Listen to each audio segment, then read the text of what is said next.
Fascist Sheikh Hasina চলে গিয়েছে। এখানে আমি মনে করি আত্মতৃপ্তির স্বস্তির কিছু নেই। ব্যক্তি হাসিনা গেলেও আমরা চারিদিকে তাকিয়ে দেখতে পাচ্ছি প্রশাসনের রন্দে রন্দে, আপনি জুডিশিয়ারি বলবেন, সিভিল অ্যাডমিনিস্ট্রেশন বলবেন, পুলিশ বলবেন, সাংবিধানিক প্রতিষ্ঠানগুলো বলবেন, প্রত্যেকটি জায়গায় ওই ফ্যাসিবাদের দোসররা কিন্তু এখনো ঘাপটি মেরে পড়ে আছে। ফলে একজন ফ্যাসিস্ট গেলেও এই দেশ থেকে ফ্যাসিজমের বিদায় হয় নাই।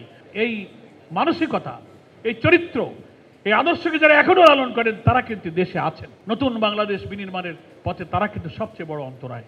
আমরা যে গণ আকাঙ্ক্ষার প্রতিফলন দেখেছিলাম, এমন একটি বাংলাদেশ হবে যেখানে ক্ষুধা, দারিদ্র, শিক্ষা, চিকিৎসা, বাসস্থান, অন্নহীন, বস্ত্রহীন, নিরন্ন মানুষের কান্না, বস্ত্রহীনের আকুতি থাকবে না, এমন একটা মানবিক, সমৃদ্ধ, ইনসাফপূর্ণ একটা বাংলাদেশ আমরা চেয়েছিলাম। সেটা হতে গেলে জুলাই অভ্যুত্থানের পরে আমরা জনগণের ভোটে নির্বাচিত জনপ্রতিনিধিদের কাছে ক্ষমতা হস্তান্তরের মধ্য দিয়ে এটি নিরপেক্ষ নির্বাচনের যে প্রক্রিয়ার দিকে এগিয়ে যেতে চাচ্ছি, বারবার একটি অপশক্তি সেই পথে বাধার সৃষ্টি করছে। কিছু দূর এগিয়ে আবার কিছু দূর পেছি। আমরা মনে করি আওয়ামী লীগ তো নেই, দুঃশাসন তো বেঁধে দিয়েছে। নো, আমরা তো তাকিয়ে দেখতে পাই আমাদের সামনে কিন্তু এখনো দেখতে পাচ্ছি ফ্যাসিবাদী রাষ্ট্র কাঠামো বিরাজমান।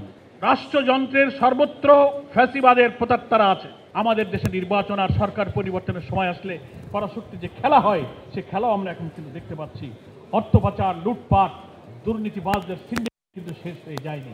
ফলে আমাদের জাতীয় ঐক্যের যে কমন ইস্যু, শুধু আওয়ামী লীগ নেই বলেই আমাদের মধ্যে বিভেদ থাকবে, অনৈক্য থাকবে, যার যার হয়ে যাব। আমরা বক্তৃতার সময় বলবো ব্যক্তির চেয়ে দল বড়, দলের চেয়ে দেশ বড়, আর কাজের সময় আসলে দেখা যাবে যে না, দেশের চেয়ে দল বড়, দলের চেয়ে ব্যক্তি বড় হয়ে যাব। এটা তো আমাদের আত্মপর্যালোচনার সময় এসেছে এখন। বান্ডেল থাকলে প্রতি সেনমানিতে টাকা বাঁচবে। বিকাশ সেনমানি বান্ডেল কিনে জিতুন প্রতি লেনদেনে। নামে একজন ফ্যাসিস্ট বিদায় নিলেও জাতির উপর থেকে ফ্যাসিজমের কালো থাবা কিন্তু বিদায় নেয়নি। নতুন বাংলাদেশ বিনির্মাণ করতে চাইলে এক্ষুনি আমাদের কিছু মৌলিক ইস্যুতে দল মত তো ভিন্ন থাকবেই। 20টা দল হলে 20টা আদর্শ থাকে, 20টা মত থাকে, কিন্তু কখনো কখনো আমরা দেখা যাচ্ছে যে এই সব চেতনার কথা ভুলে যাই। ইনক্লুসিভ আওয়ামী লীগকে ইলেকশনে স্পেস দেওয়ার জন্য কোন কায়দায় একটা inclusive election, refined Awami League, নানান ফিলোসফির নামে বাংলাদেশে নতুন কোনো দরজা ওপেন করার একটা আন্তর্জাতিক চক্রান্ত চলছে, এদেশের মানুষকে ইউজ করে, কোনো পলিটিক্যাল শক্তিকে ব্যবহার করে। এ ব্যাপারে আমাদেরকে কিন্তু সাবধান হতে হবে। Be alert. সংস্কার কমিশনের জন্য নানান রকম আলোচনা হচ্ছে, ফলে পলিটিক্যাল পার্টির মধ্যে এখন একটা ডিবেট শুরু হয়েছে। আমাদের আর্টিকেল 70 নিয়ে কথা, ন্যাশনাল কনস্টিটিউশনাল কাউন্সিল নিয়ে কথা, পিআর নিয়ে কথা, স্থানীয় জাতীয় সরকার আগে না পরে সেটা নিয়ে কথা।